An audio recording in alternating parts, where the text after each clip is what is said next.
Después de un refrigerio rápido de café y rosquillas, Thomas y Lars volvieron al trabajo. Ambos eran ingenieros geológicos que trabajaban en un campo petrolífero en Groenlandia. Estaban increíblemente cansados y fríos en esas condiciones. Solo su sentido del humor los mantenía calientes. Constantemente bromearon que preferían tener una fuente inagotable de café caliente en lugar de aceite, y en lugar de carbón que el subsuelo subterráneo se llenara con rosquillas gigantes. Pero la realidad sacó a los daneses de sus fantasías, devolviéndoles a su trabajo rutinario. Uno de los trabajadores llamó a Thomas, ya que los perforadores habían encontrado algún tipo de obstrucción. Pensando en rosquillas y café, el ingeniero bajó al fondo y Lars fue a inspeccionar otro sitio de perforación. Cuando Thomas llegó al obstáculo, se sorprendió increíblemente. Ante él había una enorme dona con un diámetro exterior de más de 3 metros. Solo que no estaba hecho de masa dulce, sino de algo que parecía bronce. Thomas se acercó, quitó una capa de tierra de la superficie de la dona y vio símbolos extraños en ella. Quizá fue una especie de valiosa reliquia arqueológica, pero Thomas estaba impaciente por contarle a Lars cómo su broma se había convertido en realidad. Thomas subió al fondo del pozo y fue a buscar a su amigo. No tardó en encontrarlo. Eran los únicos 2 ingenieros de la estación y vestían chaquetas características y reconocibles. Thomas corrió detrás de Lars, puso su mano sobre el hombro de su colega y le pidió que adivinara qué había en el fondo del pozo. El segundo ingeniero volteó y Thomas se sorprendió al ver que no era Lars. Thomas empezó a preguntarle al extraño quién era y por qué tenía puesta la chaqueta de Lars y a dónde había ido el propio Lars. El extraño llamó a Thomas por su nombre y le pidió que se detuviera con las bromas idiotas. Cuando se le preguntó al extraño cómo sabía su nombre, el segundo ingeniero solo hizo girar un dedo en su sien.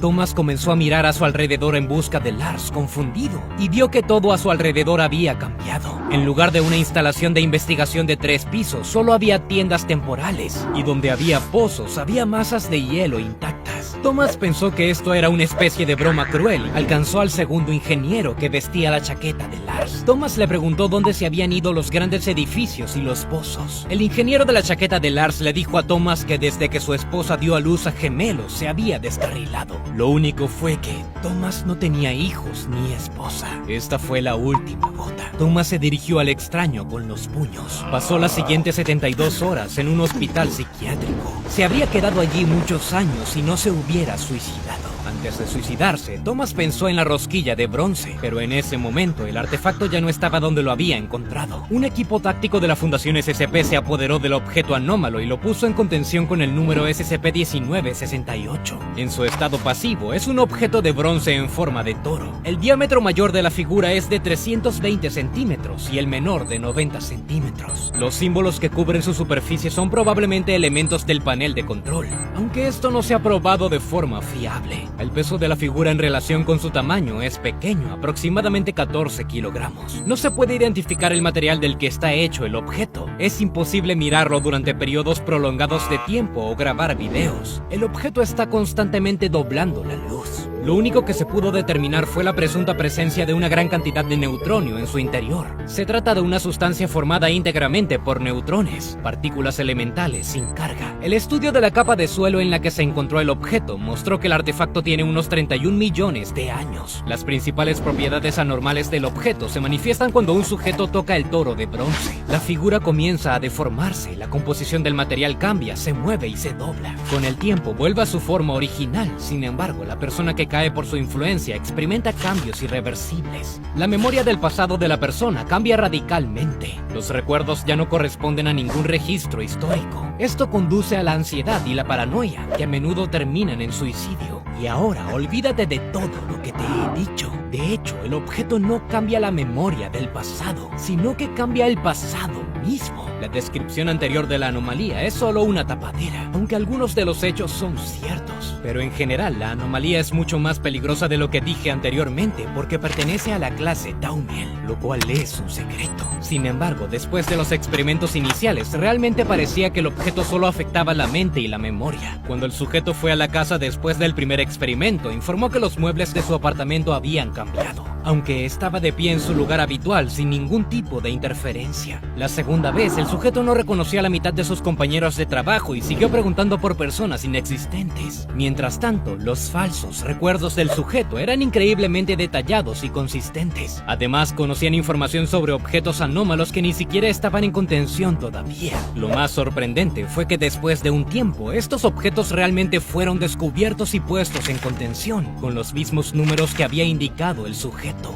Después del tercer experimento, las afirmaciones del sujeto con respecto a los experimentos del toro comenzaron a distorsionarse. El sujeto afirmó que este no era el tercero, sino el 19º experimento. También mencionaron un detalle que permitió verificar o refutar todas sus palabras. El sujeto afirmó que en uno de estos 19 experimentos, el estudio mostró un cambio en la fuerza de Casimir. Este indicador refleja la frecuencia de aparición de partículas virtuales en el espacio. Ningún fenómeno de la naturaleza, incluso las anomalías más fuertes, puede afectar esta fuerza. Al escuchar esto, los científicos lanzaron un montón de diagnósticos psiquiátricos al sujeto, pero luego resultó que en el CERN, la Organización Europea para la Investigación Nuclear, se detectó un cambio en la magnitud del efecto Casimir, justo en el momento del experimento con el artefacto. Aunque SCP-1968 estaba lo suficientemente lejos de eso. En Sudáfrica, Nueva Zelanda y la Antártida, la frecuencia de las partículas virtuales también habían cambiado. Lo mismo sucedió incluso en Júpiter, según una sonda espacial. Esto sugirió que el objeto afecta a todo el universo. Los únicos lugares donde el efecto Casimir no cambia las cosas son dentro del objeto y alrededor del sujeto. Esto significa que no es el pasado del sujeto lo que cambia, sino el universo entero. El sujeto es la única persona que recuerda todo como era, y esa es exactamente la razón por la que el objeto se conoció como el toro de la retrocausalidad global. Resulta que vivimos en un mundo cuyo pasado ha cambiado varias veces. Es muy posible que en el pasado estuviera suscrito a mi canal y luego la Fundación SCP llevó a cabo un experimento y luego, bueno, ¿por qué no vas a comprobarlo muy rápido? Dadas tales consecuencias globales, se detuvo toda la investigación y el propio toro se colocó a 300 metros bajo tierra. El tema empeoró después de eso. Al principio huyeron y trataron de suicidarse. Cuando los empleados de la fundación los trajeron de vuelta, se perdió completamente el contacto con la realidad. Dejaron de responder a los estímulos externos y cayeron en un estupor catatónico. Después de 2 meses, sucedió algo inesperado.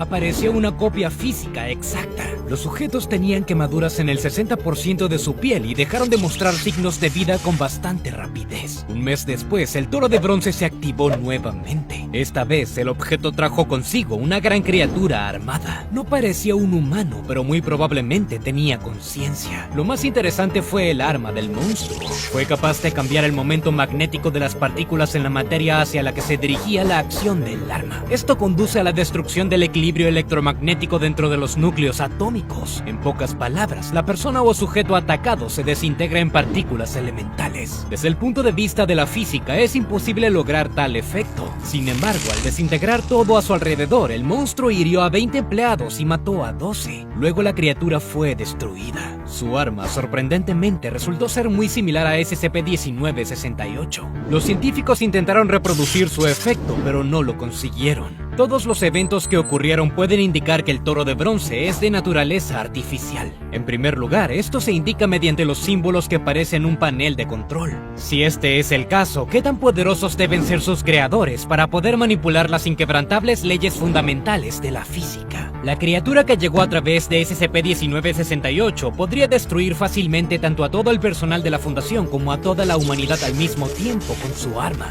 Sin embargo, se deja matar. ¿Para qué era eso? ¿Es algún tipo de movimiento estratégico? Vale la pena señalar que ninguna organización existente, la Iniciativa de las Tres Lunas, la Insurgencia del Caos y muchas otras, está siquiera cerca de ser capaz de esto. Personalmente, creo que el toro de bronce fue construido por la misma entidad que creó nuestro universo. Conciencia universal, Dios, el gran arquitecto, como quieras llamarlo. Después de todo, solo una entidad que haya desencadenado todas las leyes de la física existentes podría manipularlas así. SCP-1968 es algo así como un programa especial que actualiza, restablece y ordena los datos del universo. Lo único es que el creador no quiere que tengamos pruebas de su existencia. Por eso enviaron a uno de sus invencibles luchadores que tuvieron que dar su vida por un propósito superior y engañaron a toda la estructura de gestión de la Fundación. ¿Estás de acuerdo con mis teorías? Comparte lo que piensas abajo en los comentarios. Nos vemos.